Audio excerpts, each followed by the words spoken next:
Hello to everybody joining. We'll just give everyone a second to come in the Teams room and then we will get going.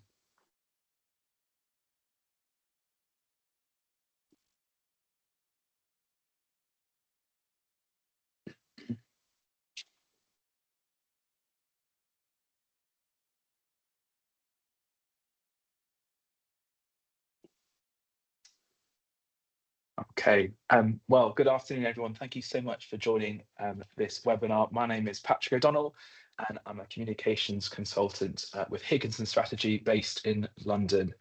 And we've been part of the Stop the Grind campaign, working with Sea Shepherd and Shed Planet and some brilliant partners. We're going to hear from an absolutely fantastic expert panel this afternoon. I'm really excited that they're all here, and I'll introduce them in a second. So we've got Nina Young, who's from the Sea Shepherd Conservation Society and is Director of International Affairs. Previously, she served as Foreign Affairs Specialist at National Oceanic and Atmospheric Administration Fisheries in the United States. That's a very long name, Nina, where she led international marine mammal conservation efforts and was instrumental in implementing the US Marine Mammal Protection Act import provisions. Welcome, Nina. We've also got Luke McMillan, who's based in the UK and is head of hunting and captivity at Whale and Dolphin Conservation, WDC for short, where he leads global efforts to end commercial whaling and cetacean captivity. He's also the founder and editor of Ocean Rising, a global ocean journalism platform with 30,000 readers monthly in 80 countries, which is pretty impressive. We're also having a contribution from Dr. Russell Fielding, who has a PhD in geography at Louisiana State University. His research investigates how people make healthy and sustainable use of natural. Oh, no, sorry, something's popped up my screen. Let me get rid of it. Someone's signing out of Zoom in another meeting. Apologies. Yeah, Russell's research focuses on how we can make healthy and sustainable use of natural resources in contexts characterized by societal and environmental change. Hugo Minotti works as a legal advocacy manager, and he joins us from the European Institute for Animal Law and Policy, and he's based in Brussels.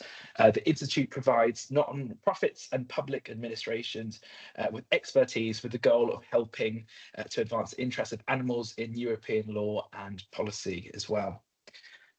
And last but not least, we have Valentina Krast, who is based in Denmark, and she serves as the campaign director on the Faroe Islands for Sea Shepherd. For over a decade, Valentina has worked to end the grind in different positions, playing a critical role in documenting the hunts on the ground. I know she was there over the summer, so I'm sure she'll give us some reflections of her time over the summer earlier this year. And yeah, she's played a really critical role in kind of building those networks on the ground and across Europe to campaign on this really important issue. So yes, as I said, welcome to this webinar called Debunking Myths and Developing EU Policy Solutions to End the Faroese Dolphin Hunts. I'm assuming with such a, I guess, specific title that most people probably familiar with the top lines of our discussion today, but for those of you who might be new to this topic, in a nutshell, the grind is a Faroese word short for the Grindadráp in the Faroe Islands, and the Faroe Islands is a pretty small group of islands lying sort of just north, about 200 miles north of Scotland, on kind of the northeast Atlantic Ocean, on the edge of Europe, really. So this webinar, as I said, we've got some fantastic expert speakers this afternoon, and we're going to critically examine the common justifications for the grind in the Faroe Islands, assessing the evidence, and yeah, really looking forward to hearing from our panel coming from the world of sort of NGOs and civil society and academia advocacy as well. And just to say, we'll be going through presentations from each of our contributors, and just to say that some graphics, will be quite graphic, kind of showing those hunts in details, and some images might be a bit upsetting. So just to put that on the record for everyone. So I'm delighted to hand over to our first speaker, Nina Young from Sea Shepherd Conservation Society. Nina. Okay, can we have my first slide, please? All right, next. So the Faroe Islands has always maintained that the Grind is sustainable. And what we're finding is that is no longer true. And in this presentation, we're going to examine this at 3 levels. The level of the species that we see around the Faroe Islands and Iceland, the populations around the Faroe Islands, and even the individual pods or family groupings around the Faroe Islands. Next slide. So scientists believe that there are somewhere around 345,000 pilot whales around the Faroe Islands and Iceland. It's like called a group, but this is at the species level. Counting pilot whales or counting any marine mammals is really a difficult situation. It's not a precise science. And so you want to use at least your minimum numbers to manage a population. And the minimum is 100,000 animals. So once you use that number, you calculate what is a sustainable level of mortality that can be taken from this group of animals without causing it to decline. And that mortality limit is 1,000 animals. In 2025, the Faroe Islands hunts in the Grind are likely to exceed that number of 1,000 animals. What's even more problematic about this data is decades old. And in the United States, scientists would no longer use this data as a way to manage marine mammals. And the Faroe Islands shouldn't be using this data either. These counts of the mortality don't include pregnant females or juveniles, which will push this number over the 1,000 limit. It also doesn't include mass strandings of marine mammals or pilot whales in neighboring municipalities or countries.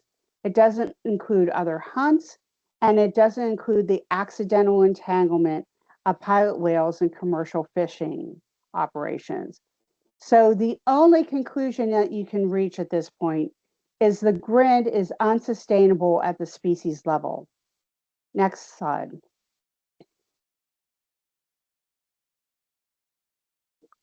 So scientists really want to manage on the most conservative level, and that conservative level is at the population.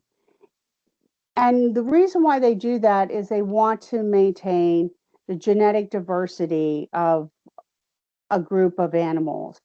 So if you think of it this way, you have the country of Brussels, but you have a population that lives in Bruges. And so you're going to want to maintain that population in its most healthy state. So the number of populations around the Faroe Islands is virtually unknown. They believe there are maybe 2 or more genetically distinct populations around the Faroe Islands. But the Faroe Islands don't manage to the population level. And without knowing how many populations are around the Faroe Islands, a Grind can wipe out an entire population. So think of it this way, that you kill everybody in the city of Bruges. And that's what the Faroe Islands are doing. They're wiping out whole populations of pilot whales without even knowing how many are there. And a loss of a population can lead to a species decline. And so, with the situation as it is, and the lack of management at the population level, the Grind is really unsustainable, and it's killing off whole populations of animals, which will lead to a decline in the longfin pilot whales over a long period of time. Next slide. So the Grind can wipe out whole pods of pilot whales. And for pilot whales, their populations, their families are really centered around the female. And it's generational families that are built around that single female. And that family transfers not only genetic information, but cultural information in how these animals learn to survive and hunt and interact with each other. So when a whole pod is eliminated in a grin, you first decrease genetic diversity and you have a loss of cultural knowledge of that pod. You now also have a fractured pod where some of the individuals survive need to find another pod to integrate with, which can be really difficult and stressful for those animals. So, with the loss of this genetic diversity and cultural knowledge, you get inbreeding and a long-term population decline in Northeast Atlantic longfin pilot whales. So again, the grind isn't sustainable when you're wiping out whole families of pilot whales. Next slide. So really what we need to be doing is we need to step back. We need to stop the grind. We need to start to look at conserving longfin pilot whale populations to the point that we're doing no harm. We're undertaking the necessary science to understand how many populations are around the Faroe Islands, what are they doing, what are their migratory patterns, and how do they interact with each other. We need to understand the pod dynamics. We need to understand the individuals in the pod and how to preserve that genetic diversity and how many pods are around the Faroe Islands.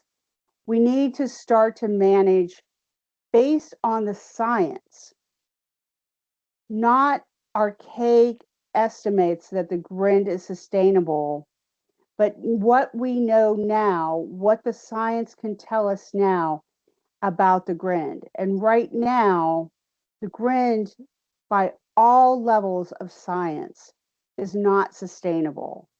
And so we need to step back, stop the grind, and start caring for these animals in a way that makes sense from a scientific and conservation perspective. Thank you. Nina, thank you so much for your insights and reflections there.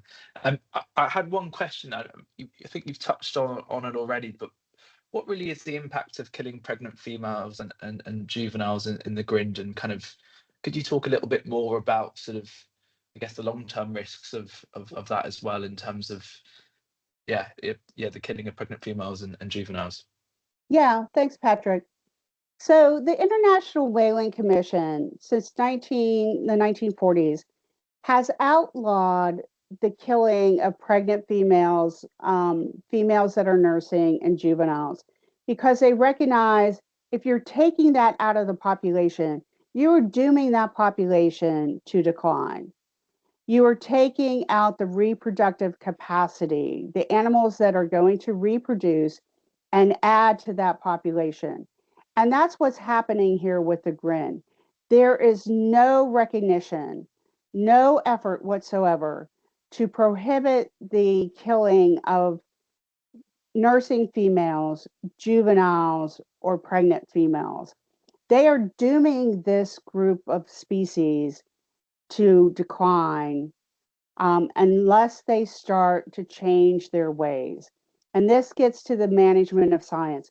The grind is not managing, the Faroe Islands are not managing the grind according to international standards of science, precautionary principles, any of those things that you would expect a responsible nation to do if they were managing their populations for the long-term sustainability of those populations.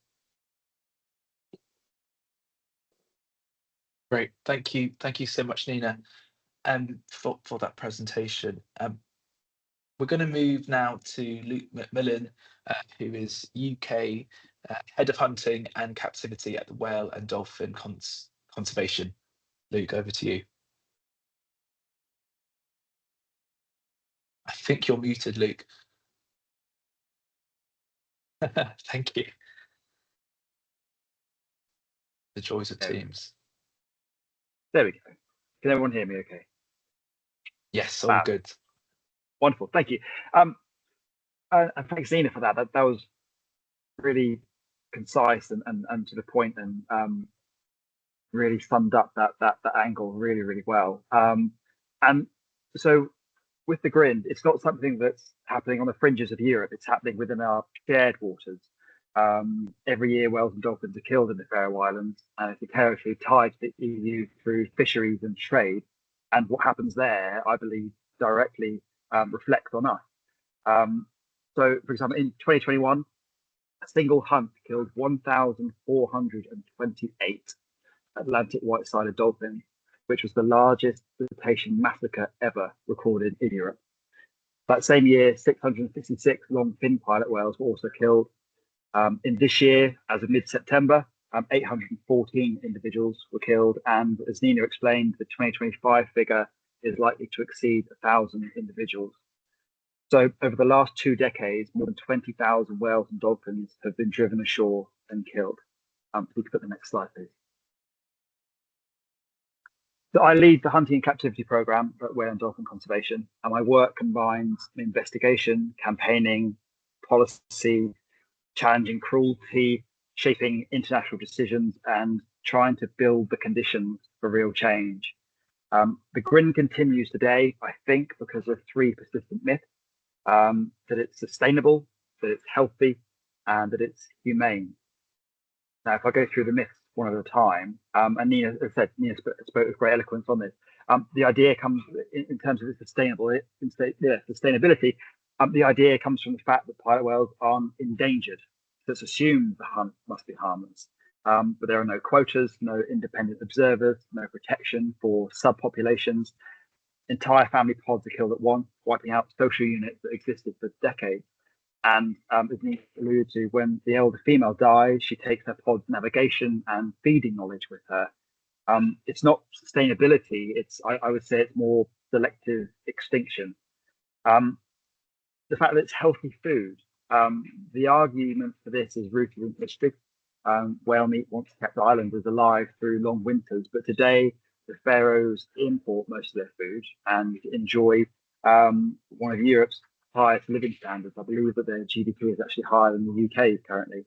And since 2008, their own health authority has warned, do not eat whale meat or blubber. Mercury and PCBs in whale meat exceed EU safety limits many times over, and studies have linked consumption to neurological damage in children, heart disease, and even immune suppression. I like to think of it as almost a toxic tradition. It's not nourishment at all. And the fact that it's humane. This claim comes from official manuals that promise instant death with a device called the spinal lance. But research by Alex Simmons, who's very knowledgeable in this area, I recommend everyone looks at Frontiers in Marine Science.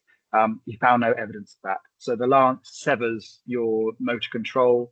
It causes paralysis, not unconsciousness. The heart keeps beating. The brain stays active.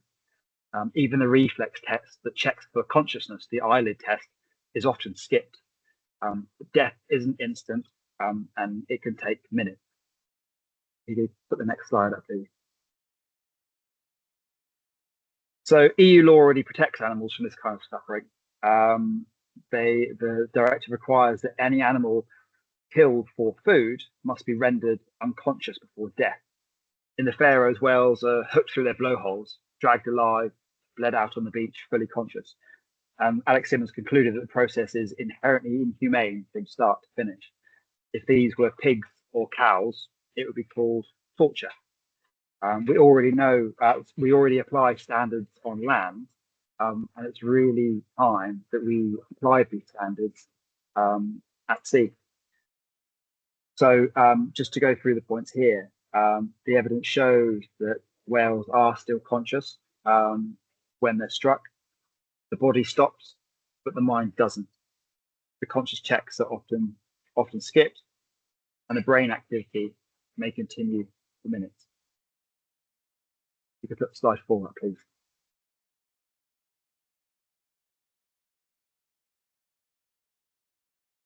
So there's no selection, no welfare oversight. Entire pods, including calves, juveniles, and pregnant females, are driven and killed together. Fetuses are routinely found inside slaughtered females, but these deaths are not recorded in official data. Juveniles die beside their mothers, displaying distress vocalization and resistance. Pilot whales live in matrilineal family groups led by elder females who pass down migration routes and foraging knowledge. When those matriarchs are killed, the pod loses its leadership, its cohesion, and inherited knowledge. What we're seeing isn't just killing, it's the collapse of social systems. The culture dies with them. So the Grindadráp, it's not sustainable, it's not safe, and it's not humane. The question is no longer whether it should continue, it's whether Europe has courage to stop it. Thank you. Luke, thank you so much for those insights. I mean, very quick reflection from me, I guess. Your point about, if this were on land, it would be banned already, really strikes me as such an important thing. And I think something that you and Nina both touched on, aside from the what we can quantify in terms of deaths, I mean, it's surely in terms of injuries, we know that sometimes when the grind is attempted, they're not always, I guess, successful is definitely not the right word, but in the eyes of the people doing those hunts unsuccessful, that kind of physical or psychological injury must be horrific, and we can't always quantify that.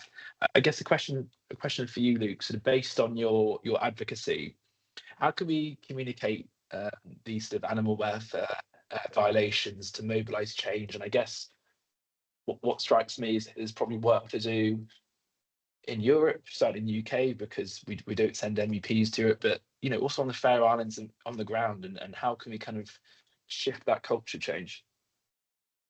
Well, that is the vital question. And throughout my career, I've learned the hard way that facts alone don't create change. It's the storytelling. It's how those facts are told. So through my work at WTC and through Ocean Rising, I've focused on more connection rather than condemnation. So for decades, in any whaling country, outside criticism is often entrenched whaling as a point of identity, no more so in the Faroes. So now my focus is to work within the Faroes, supporting local campaigners, researchers, young islanders who are questioning whether this still represents them. And the important part is that storytelling. It's communicating the welfare evidence in a way that everyone understands, and also it's using the language that appeals to people's shared European values. So compassion, fairness, and simplifying the science, I think, is a really crucial point, because as experts, we know the science inside and out, but it's being able to present that in a way that everyone can understand, be motivated by, and act upon. So if we pair the truth with solutions, there's things like whale watching, community transition fund, jobs in ocean research, every image of suffering should be matched with a story that's told and a credible way forward.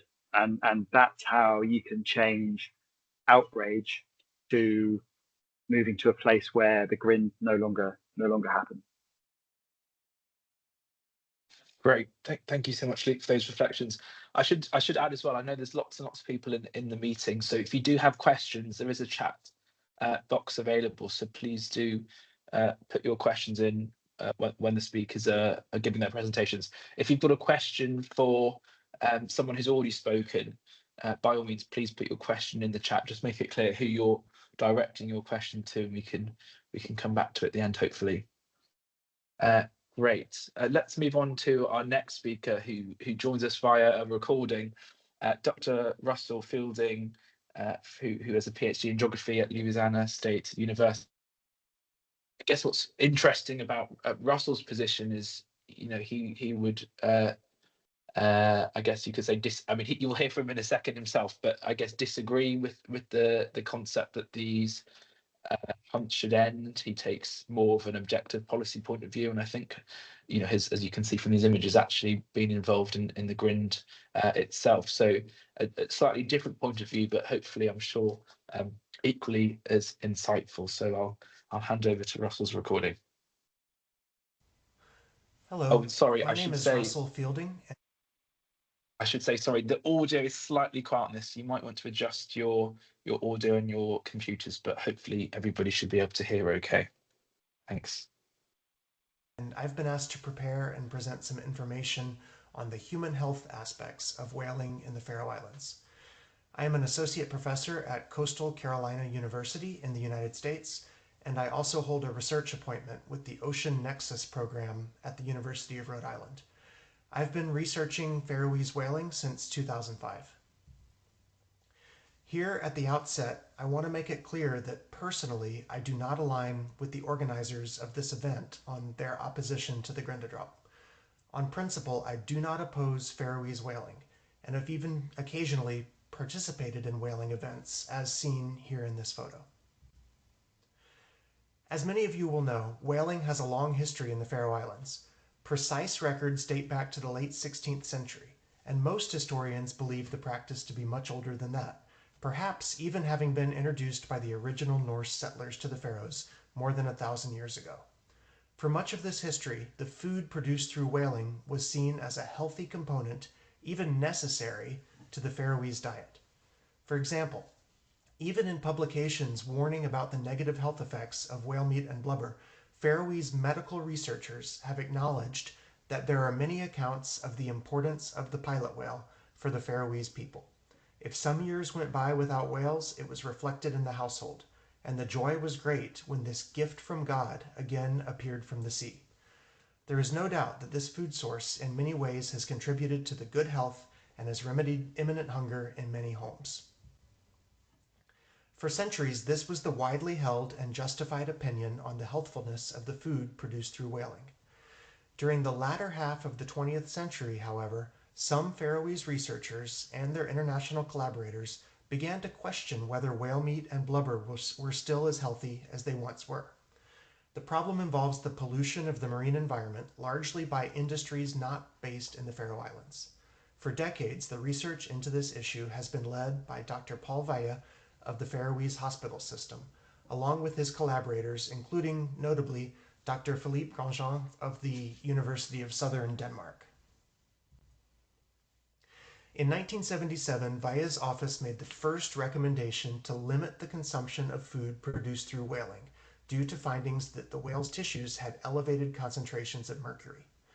Specifically, Vaya recommended that no more than one meal of meat and blubber be consumed weekly, and that the consumption of organs, such as liver and kidneys, be ceased. 3 years later, in 1980, this recommendation was augmented with the advice that pregnant women abstain from whale meat for the duration of their pregnancy. This recommendation was made in response to findings about the effects of maternal consumption on fetal development. 9 years later, in 1989, the analysis of blubber showed that elevated levels of PCBs, which prompted Vaya's office to reduce the recommended maximum rate of consumption to one meal of meat and blubber monthly. 9 years after that, in 1998, the recommendations were revised once more to suggest that women abstain from blubber completely until menopause. This recommendation was made in response to the accumulative nature of the contaminants found in blubber, such that a young woman or even a child who consumes blubber might still have the contaminants in her body years later when she becomes pregnant. The 1998 revision also suggested that pregnant women and nursing mothers, as well as women planning pregnancy in the near future, abstain from whale meat as well. Then, 10 years later, the most dramatic revision to the dietary recommendations was made. In 2008, Vaya's office officially recommended that the consumption of all foods derived from whaling by all members of the Faroese population should cease. This recommendation came with a poignant and heartfelt acknowledgement of the role that whaling, and in fact the pilot whale itself, had played in the health of the Faroese population historically, noting specifically that it is with great sadness that this recommendation is provided. The pilot whale has served the Faroese well for many hundreds of years and has likely kept many Faroese alive through the centuries. But the times and the environment are changing, and we therefore believe that this recommendation is necessary from a human health point of view. In 2011, then, a different agency, the Faroese Food and Veterinary Authority, issued its own dietary advice, which differs from that of the Faroese hospital system. Specifically, the Food and Veterinary Authority suggested, and still suggests, that adults of either gender consume no more than 1 meal of meat and blubber per month, but that women do not consume blubber until after menopause. Women who are pregnant, nursing, or planning pregnancy should avoid whale meat, and no one should consume the organs. The situation then can be confusing for members of the Faroese public. On the one hand, the Faroese hospital system has been leading research into the human health aspect of whaling for more than 50 years, and has been issuing periodically modified dietary guidelines for nearly that long. On the other hand, the Food and Veterinary Authority is the rightful authority on dietary recommendations and stands behind a more permissive recommendation than that of the hospital system. It should be noted here that both recommendations are just that, voluntary recommendations. No legislation has been passed in the Faroe Islands that would set legal limits on the amount of whale meat or blubber that can be consumed. The public confusion regarding these competing recommendations has been analyzed recently by a team of Faroese-led international researchers, and I would recommend this article to anyone interested. Its message includes the important point that good science is not enough to facilitate good public health, but rather the communication of the findings and implications of that science is a crucial component of any effective health system. I hope that what I've presented here has been useful to the participants in this workshop. I regret that I could not have joined you live, but I have provided my contact information here and would be happy to respond to any questions that anyone in attendance might have. Thank you very much for the invitation and for your interest in this topic. Thank you very much to Russell for his contribution. There's lots and lots of comments in the chat, so thank you. Obviously, Russell taking a slightly different position, I guess, to possibly the majority of opinions, certainly outside of the Faroe Islands on the Grin, but good to hear a wide range of perspectives and views, and certainly reflections on the health impacts. We're just over halfway through, so I want to capture some of the comments in the chat before we move on to our next speaker. Somebody's asking about WhatsApp group. There is certainly which is info@stopthegrind.org. So please do keep in touch. I'll remind everyone of our email address at the end of this presentation. And there's also conversation going on in the chat about EU regulations. A helpful point from Alice about sort of kept or bred food production and the difference with wild animals. Obviously, we're talking about wild marine mammals in this context. And yes, the Faroe Islands is not part of the EU, but they are part of Denmark, and you know, things like defence and other stuff, they come under Denmark as a sort of, I think, sort of a principality sort of territory. Great, I'll have a look at those other questions and comments coming through. But let's turn now to solutions. So we've had a lot, we've had some sustainability, the killings and the health impacts, but let's turn to solutions and looking at EU trade agreements. And I'm delighted to bring in Hugo Menotti from the European Institute for Animal Law and Policy. Hugo, over to you. Thank you, Patrick, and good afternoon. On behalf of the Institute, I would like to thank you for a kind invitation. My presentation will focus on policies and regulations supporting the prohibition of cetacean hunting in Europe. Next slide, please. So just a brief overview of EU legislations concerning cetacean. In 1992, the EU adopted the Habitat Directive. Whaling is forbidden, and consequently the hunting of whales and dolphins is banned within the EU waters. Next slide, please.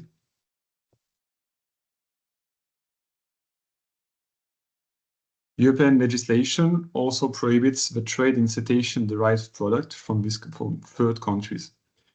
This is included in the 1996 regulation on the protection of species and the 1981 regulation concerning the importation of products derived from whales or other cetaceans. Next slide, please. So whaling is still practiced within Europe in a geographical sense. Some European countries or territories that are not members of the EU continue to permit it. So this is the case for Iceland, Norway, Greenland, and also the Faroe Islands, which constitute an autonomous territory of the Kingdom of Denmark. Next slide, please. So my presentation will be structured in two parts. First, I will present a selection of relevant international legal instruments concerning whaling. Then I will discuss the possibilities of ending whaling through the use of EU trade law. Next slide, please. So the first instrument to be mentioned is the International Convention for the Regulation of Whaling of 1946. This treaty established the International Whaling Commission, which set whaling quotas based on scientific data.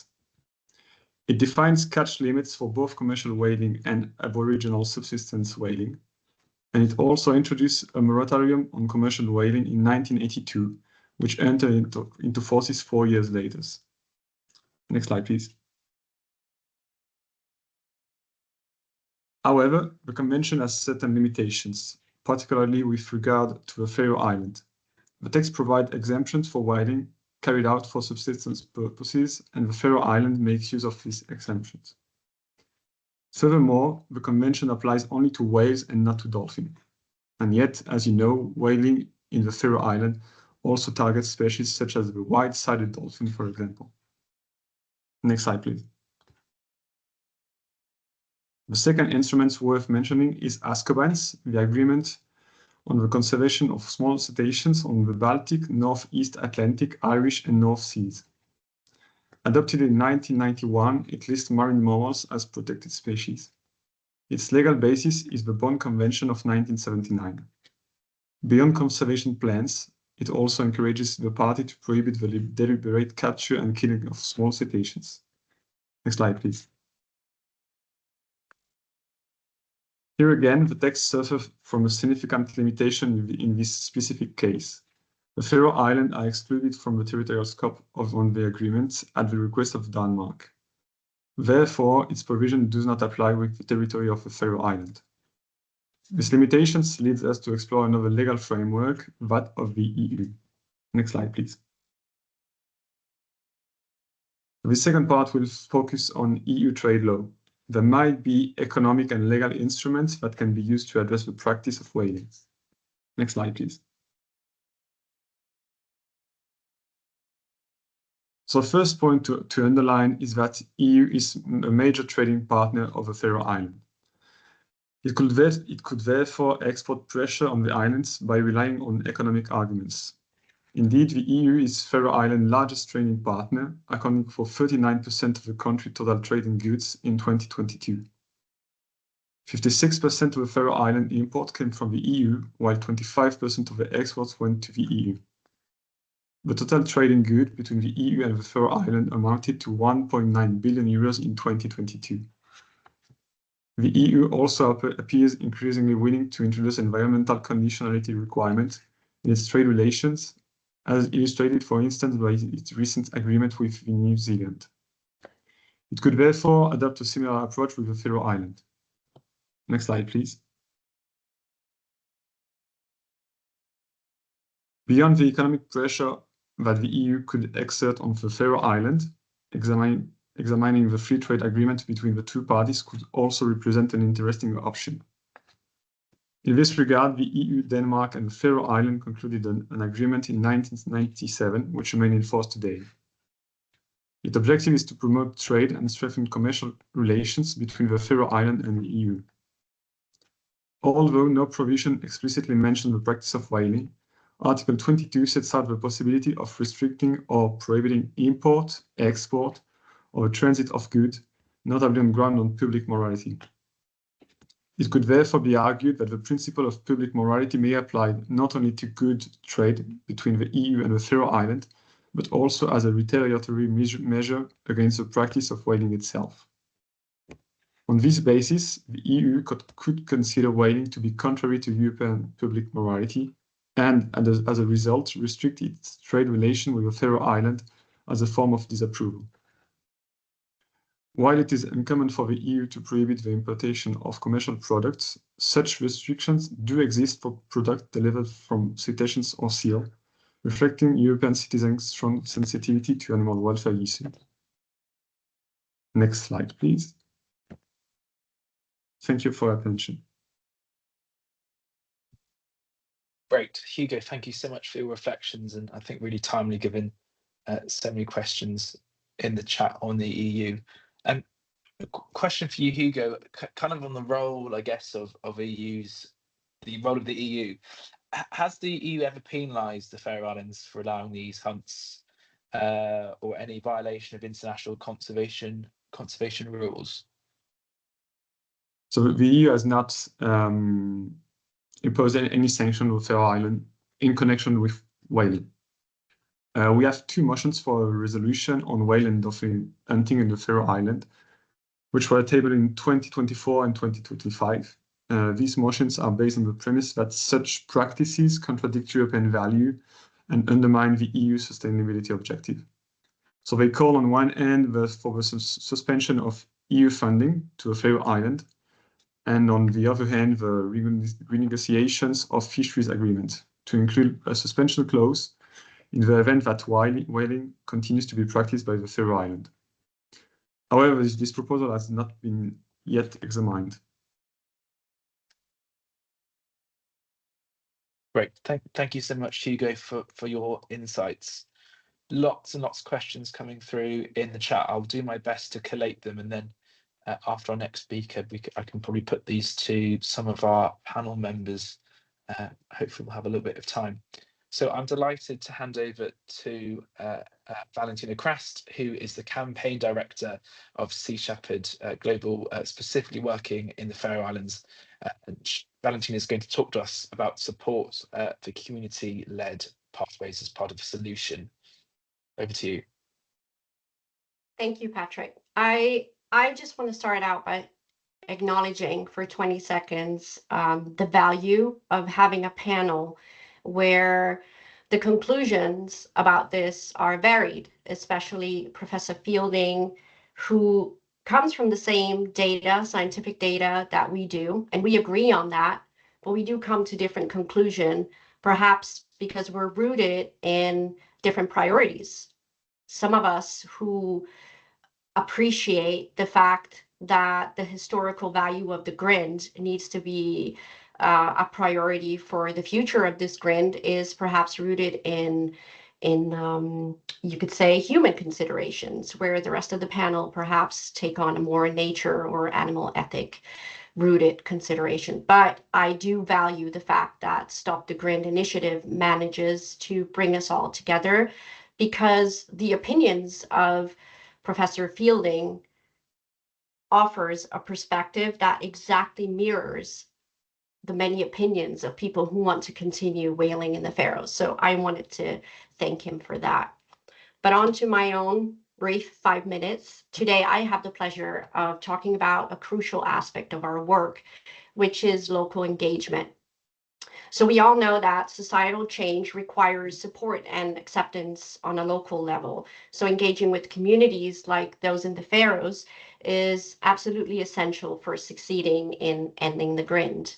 And perhaps those of you who are watching today have been following Sea Shepherd's campaign in the Faroe Islands over perhaps many decades, and maybe you've noticed that there is a change in our own awareness of the importance of that local support, or at least I hope you have.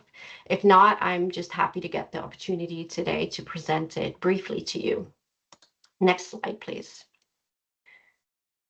Just a few weeks ago, Sea Shepherd wrapped up this year's local presence on the Faroe Islands. And again, this year, we've spent 5 months from May to October securing photo and video evidence needed to continue the work to end the killings. But the presence of our volunteers has also served a very different purpose for the last years. We have specifically recruited and prepared passionate individuals who are not only willing to take a front row seat to unimaginable cruelty, but who also have a genuine interest in getting to know the Faroese community, so the people, their thoughts, and to tackle head on the sometimes mutual negative expectation of what a meeting between us would be like. So our goal with these meetings is to spark important conversation that can challenge the current passive acceptance of the grind, which is that the stance for the majority of the people in the Faroe Islands is that it's okay, it's all right to continue. The volunteers are there to be part of that community for the purpose of kickstarting a new public discourse in any meaningful way that they can, and perhaps to find the many anti-grind voices who are currently silent. We know that they're there, but they just don't feel comfortable speaking up as it is right now. Next slide, please. So I'd like to delve just for a minute into the status of the public sentiment regarding the grind. The latest scientific survey from September of this year concludes that 12% of the Faroese population now supports ending the grind. And it's interesting that the response I get from this number depends very much on whether it's a Faroese or a foreigner reacting to it. So while the number seems discouragingly low to our international audience, for the Faroese against the grind, this is actually surprisingly high, which speaks to their perception of how alone they can feel in their own community. But in reality, that's actually more than 6,000 voices that could be really effective advocates for change if they could be inspired to engage in a public conversation about this. It's notable that 71% of the population rarely or never participates in the grind. And among women, that figure rises to 94%. So women and children are also the key demographics targeted in any public information campaigns about the health risk of consuming dolphin meat. The statistics also show that men, often of an older age, are the ones who most passionately advocate for a continuation of dolphin killings, and I can certainly attest to that. And perhaps not so coincidentally, this demographic has been left out almost completely from any public messaging about the health implications of eating the meat and the blubber. On top of that, the authorities themselves have conflicting medical advice, as we heard earlier, causing especially men to not be challenged in their current position. The primary driver for change has been the realization that eating the meat and the blubber is dangerous, which means that the ethical and sustainability aspects of this practice is still rejected as an accepted reason to wanting the killings to end. So while this conversation might seem easy to those of us standing on the outside, for any Faroese citizen, this gets complicated very, very quickly.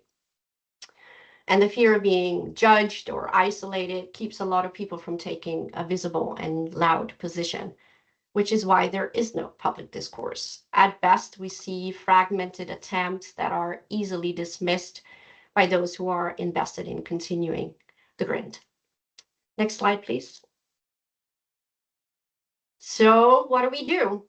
The key here is to break the silence and create a safe space for dialogue. Earlier this year, I was contacted by a local who had wanted to share their perspective on the work that we've been doing. And this person suggested that we facilitated a space where Faroese against the grind could privately speak to each other without international interference, without risking to being challenged in the room. So any advice that comes from the community is taken very seriously. So of course, we created an anonymous online chat forum where visitors can feel safe enough to test their own opinions and arguments. And what you're seeing on this slide is just, I think, 4 of the quotes from that chat, which is bringing me to feel a lot of optimism. Hopefully it's giving them the confidence to be part of a public conversation and to find support in each other. So Sea Shepherd's role in this is to stand outside of that chat room and offer only support and assistance when we're asked. The purpose of this initiative is to empower the community. It's not to lead them. So this test environment will be community driven 100%, allowing them to build connections and share perspectives. I am looking forward to see where this initiative takes us, but the creation of it alone speaks to change happening, and I'm super optimistic about it. Last slide, please. So I just want to thank everyone who decided to tune in for your attention and interested in this topic. I hope this brief presentation of our local engagement gave the audience just a peek into the work that we're doing on the ground. Balancing international pressure with local engagement to foster like an all-round support for the pilot whales is absolute key. And we're happy to hear from you if you have any positive ideas. So don't hesitate to get in touch. Our email is at the top of this slide. Thank you, Patrick.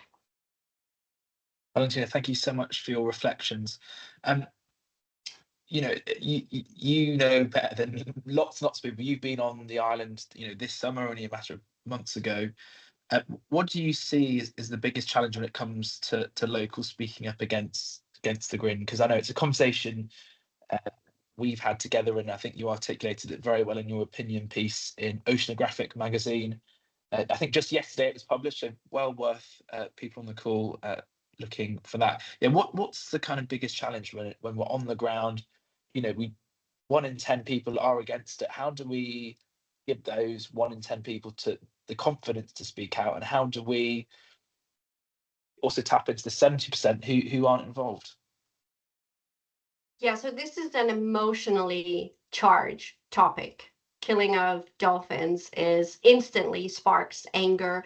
So I think one of the challenges is that we mean really well, those of us on the outside, including myself. The first many years of addressing this, I came from a place of hurt and anger. I still do, but because of the long time that's passed, I've kind of learned to shape the way I work for this or speak about this in a way that tries not to push people away.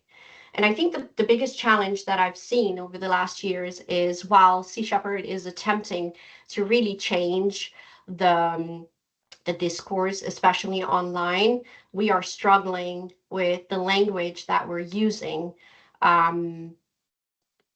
to address this matter. So my biggest hope for the future, which is also the biggest challenge, is how do we manage to change the international language around this from being understandably anger and enragement over the incredible animal cruelty that this practice is, but to turn it towards the right now 12% who could really benefit from being empowered, who could take lead on this locally, but right now don't feel like they can because it's complicated. They don't want to be coupled with an international community that is demonizing their own country. So we need to create a conversation that allows for the minority on the islands to take leadership of this. And we do that by supporting them, not by trampling on them. Great, thank you. I think your words, Valentina, chime with earlier comments about making connections and not condemnation. That's really, really important to kind of work with those on the ground. We've got a little bit of time for questions now, so if it's okay, can I ask all our panel members to come back on screen? And I'm going to do my absolute best to get as many questions as we can. I'll direct a few of them to who I think might be best to answer them, but I don't want to put anyone on the spot. So do give me a wave, panel members, if you are best placed to answer. I think, Nina, kicking off with a couple of people have asked something along these lines. You very carefully, helpfully spoke, Nina, about counting, and there were a couple of questions about juveniles in terms of counting those. My first guess is it's really hard to do for obvious reasons, but could you show a little bit more on, I guess, counts of juveniles and certainly pregnant females and how we might estimate those? I mean, I can appreciate it's probably really hard. So the Faroe Islands is not as forthcoming as we would like about their counts of pregnant females and juveniles. And they typically try to eliminate those animals by throwing them back out to sea or putting them in garbage bins. But it's because of our on the ground work with Sea Shepherd that we're able to count the juveniles and the pregnant females that still have fetuses in them. And it's those counts that are numbering upwards of 100 animals this year that pushes that estimate up over the unsustainable level of 1,000 animals. And so I think, you know, there has to be, Luke talked about independent observers and transparency. There has to be independent observers and transparency. There is no quota, as he stated. There's no independent observers. There's no transparency. And so some of these things can go uncounted and push this whole hunt into the unsustainable level where we are taking the reproductive capacity of this population essentially out of the population. Nina, that's really helpful. Thank you. If I could ask everybody just to keep kind of responses to 20-30 seconds. I know that's really hard, but I'm just cautious we're running out of time. Hugo, if I can give you a question. Somebody's asked about the Berne Convention, the application of it, and whether that's relevant in this context. Could you shed a little bit more light on that for us, if possible? Yeah, of course. You can do that in, I guess, less than 20 seconds.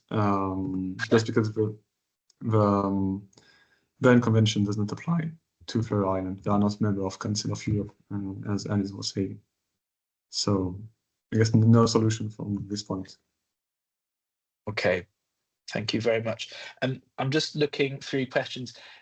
This might be one for you, Valentina. Just someone speaking about the younger generation, and changing viewpoints. How, if at all, can we engage with schools? And I think that's probably best done in the Faroe Islands. How can we engage young people in this who will probably have very different views to their parents and certainly their grandparents? I think the classical ways of getting into schools and doing good conservation talks are completely off the table for us for many reasons, for historical reasons. Sea Shepherd has 40 years of history with the Faroe Islands, and it hasn't all been positive. So we're not exactly invited into schools, even though we would love to. I know that our allies at Will and Dolphin Conservation would love to do that. And I think the moment that we get an invitation, that's the way to go. Otherwise, the limitation that we have is for the crew while they're on the ground to engage, especially with the young people when we're there. And we do that every year with good results, but obviously it's on a very minor scale when we're not allowed systematically to access that demographic. Brilliant, thank you. I think we've got time for one more question. I think we have covered the few things about the EU, but I think we've kind of covered that relationship thanks to Hugo and others. Actually, we've got a minute. Let me kind of jump to closing remarks. As I think it is important. I'm cautious people might have to leave it free for other engagements. Just to reiterate, really, there is a motion for resolution in the European Parliament by a German MEP called Motion for Resolution on Whale and Dolphin Hunting.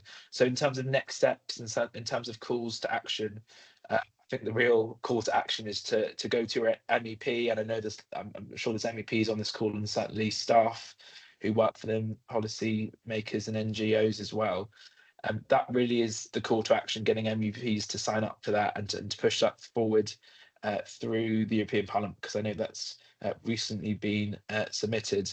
And similarly in the UK, we're working, Valentina and I were in Westminster a couple of weeks ago now, and we had really strong conversations with MPs in London. So, very much a pan-European effort inside and outside the European Parliament, and hopefully, we continue to have these conversations as Valentina has highlighted so brilliantly, on the ground in really sensitive ways, and on kind of pan-European and even global level, really to keep talking about these issues. I should say, for any further information, the best email is info@stopthegrind.org. And certainly Stop the Grind's website is the best place for further information. So thank you to our panel, to Nina, to Luke, Russell, Hugo and Valentina for your contributions today. And thank you everybody for coming along today. Really appreciate you making the time. And yes, looking forward to the weeks and months ahead as we continue these conversations. Thank you very much, everyone, and enjoy the rest of the day.